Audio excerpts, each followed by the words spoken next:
We're here to dedicate the Battle of Big Creek Park and the Battle of Big Creek Visitor Center. Got a great crowd has turned out. We're going to be unveiling the new sign and talking a little bit about the Battle of Big Creek. What is the significance of being on the Civil War trails? Well, it's just another tool in your tourism toolbox to help you bring more people in. Civil War enthusiasts are known to go into areas and seek out Civil War battlefields. And so this will just give us an opportunity to bring them into our community, and hopefully they'll spend some of their dollars here. We actually have this site, and we have a site up in Rogersville at the Riverfront Park, and we'll have a site at the Kenner House, and we'll have a site on the Hawkins County Courthouse, Sloan. So just a great opportunity for us to just bring more people into our community and share all that we have.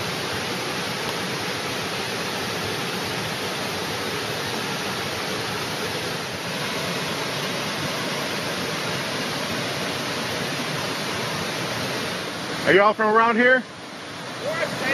Oh, okay. Did you come for the event, or are you just here by coincidence? Oh, okay.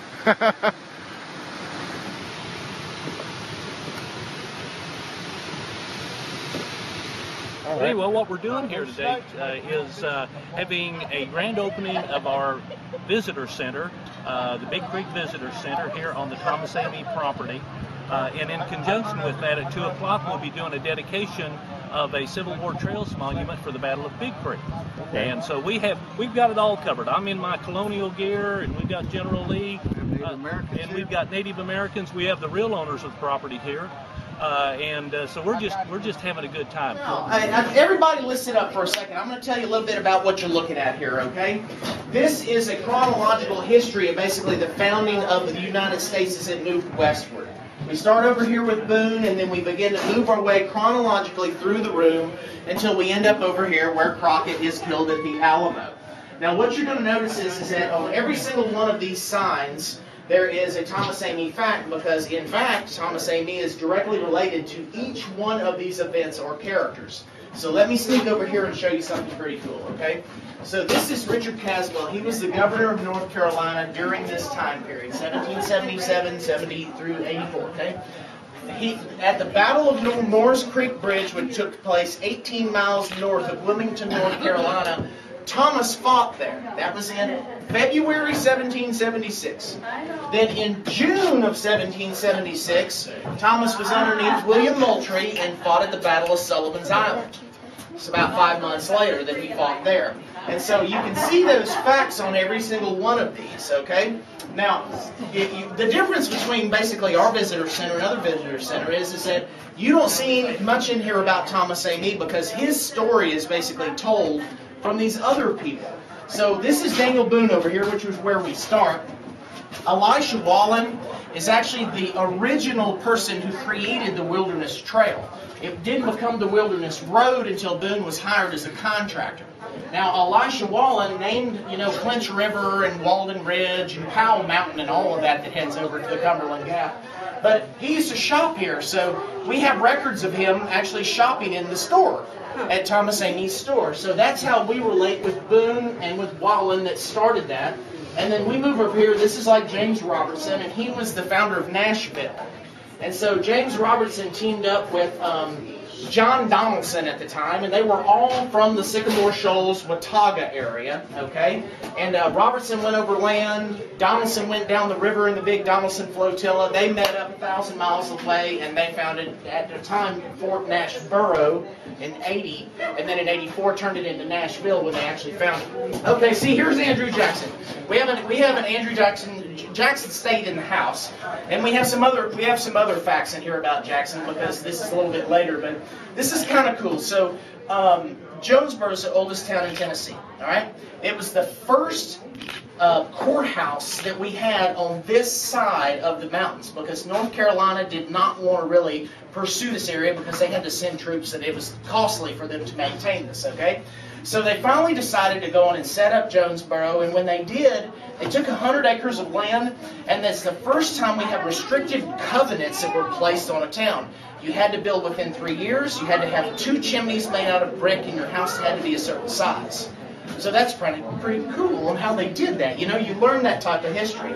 And so then we take it all the way through, and we end in our little room here at Davy Crockett, because Thomas Amy actually purchased David Crockett's grandparents' property when they were killed by the Indians 3 miles west of here, southwest of here. Okay, Thomas Amy bought their property, and then when Thomas's daughter Mary eloped with Joseph Rogers, after that settled down a few days later, he gave Mary the property that he had bought from the Crockett's, and there's the founding of Rogersville. This time, I'd like to give you a brief summation of the Battle of Big Creek and Rogersville that occurred on this site. Some of you may know that I think the Union headquarters was on this very site here. This was the left of the Union line here.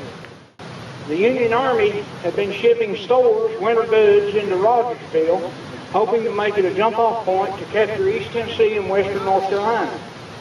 At about 5 p.m. on the 5th of November in 1863, Confederate General Grumble Jones and Colonel Harry Giltner left the Kingsport area with approximately 3,000 men. General Jones' route went down the south side of Bay Mountain and crossed through Blair's Gap, across the Holston River, and then over into Carter's Valley. Colonel Giltner's route was basically straight from Kingsport down the Old State Road. They split their forces and came in from 2 different directions. The Union troops stationed here were approximately 1,500 total. 1,200 of the 2nd Tennessee Mounted Infantry under Major Carpenter, and 300 of the 7th Ohio Cavalry under Colonel Gerard were here. The 2nd Tennessee was encamped on the hill above where Big Creek dumped into the Holston. Be back over in this direction. The 7th Ohio was encamped here at the Andy Mill, but about 2/3 of the Union officers were in town over in Rogersville on the night of the 5th. General Jones attacked the town at about 5:30 a.m. on the 6th.